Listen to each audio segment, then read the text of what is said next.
So we're here at D-Link, and a whole range of products that you just sort of show me. So where we're going to start? So these are our new line of routers. So you can see they don't look like a traditional router. We have this cylinder shape, and we designed it this way to fit the new antenna design, like a blade antenna rather than just the standard rabbit ear antennas.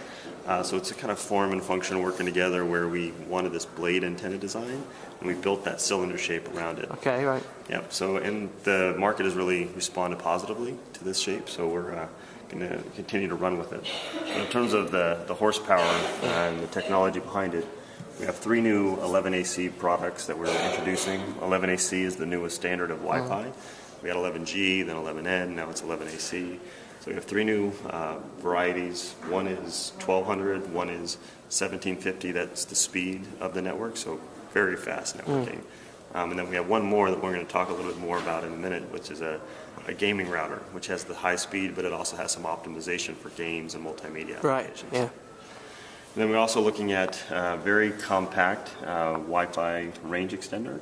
So if you have a dead zone in your home and you don't just need a D-Link router, you can use any router. Oh, that's good, yeah. Press the WPS button on the router, you press the button on this, plug it in somewhere halfway in between your router and where you have that dead zone. And it'll pick up that signal and push it out the other side. They're getting sort of more common now. There's people sort of realizing that you need wireless everywhere in the house, not just in one room. Yes, yeah. So if you're getting wireless in the backyard, in the basement, and sometimes if you have big concrete walls or whatever it is, Wi-Fi is a difficult animal at some times. Yeah.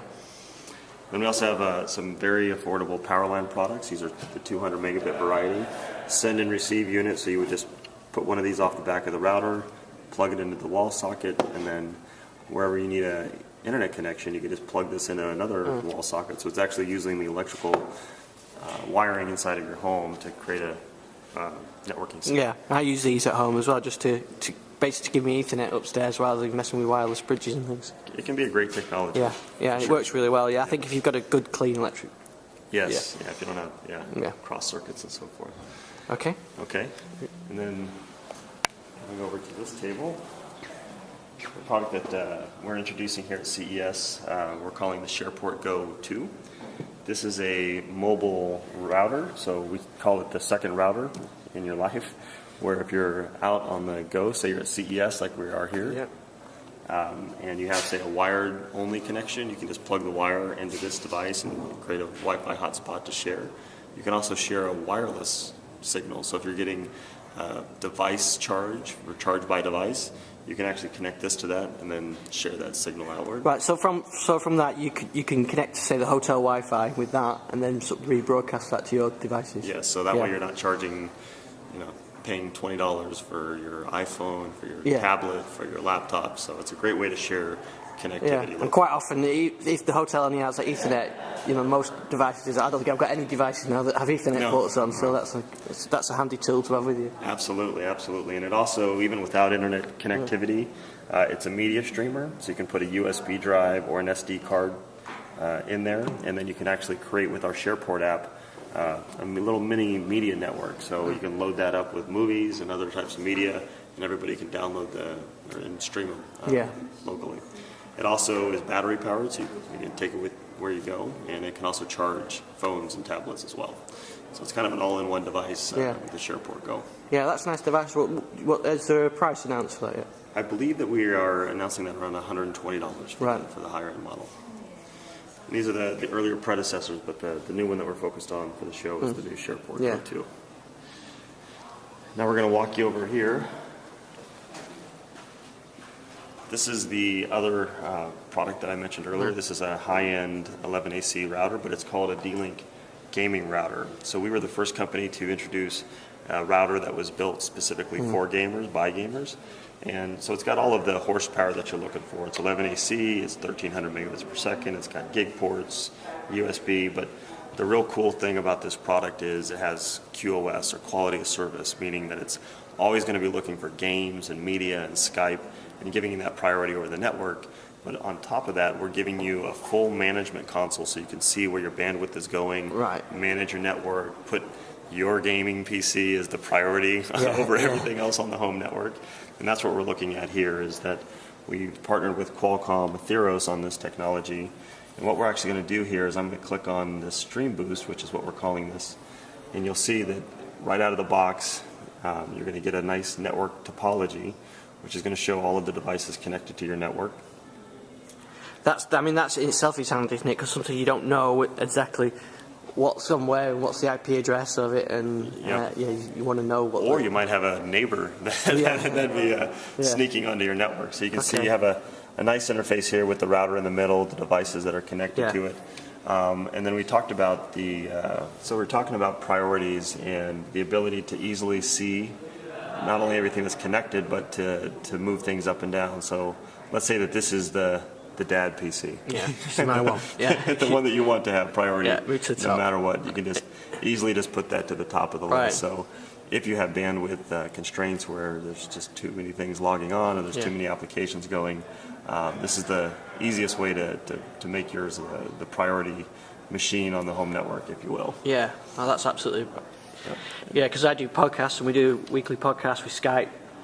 And it's fine until somebody jumps on the line and starts downloading something, like reboot the router. So now I can sort it.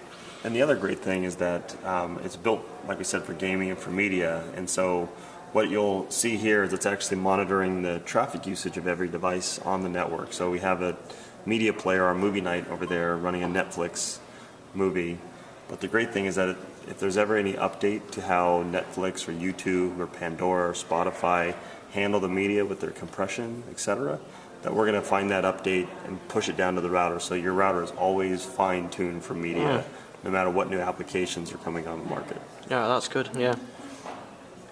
It's good if you can update it without, as you were saying before, about going through firmware and everything else. Exactly. But it's good, if someone was on YouTube, that would then show up there as a... In fact, if you want to start a YouTube video... you started one? We get a lot of these tech support calls of my movie skipping. Well, that could be your broadband, it could be the TV, it could be the media player. So this is showing the bandwidth usage of a 480p YouTube, a 360p YouTube. Green is good. So it's showing that that it's optimized for that.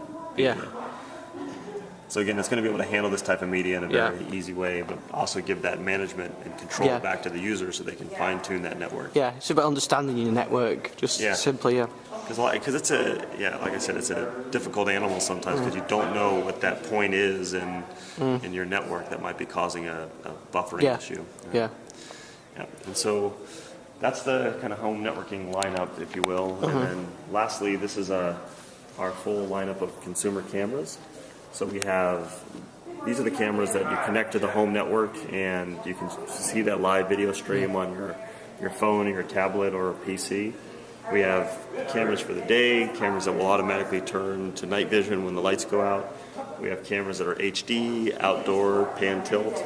We also have two new cameras, our cloud camera 1050 and our cloud camera 1150, that also have wireless range extender capability built in. So you can connect them to the home network, and it's also going to help boost the actual signal of your Wi-Fi network. So it's kind of two products in one. So we have pretty much every camera for the consumer that's needed on the marketplace today. So if you're looking for a great solution to keep an eye on your kids, your dog, your business, it's an easy way just to add it. You don't need to buy any additional hardware. It connects to your home network. As a convenient and then you can get an app for a smartphone or whatever. Free My D-Link app that you download, and then couldn't be easier. Right, that's good. And that's what we're showing off this week. Yeah, that's great. Well, thanks for that. I like the router stuff, so I'll have to get hold of one of those. Oh, absolutely. We'll take care of you on that.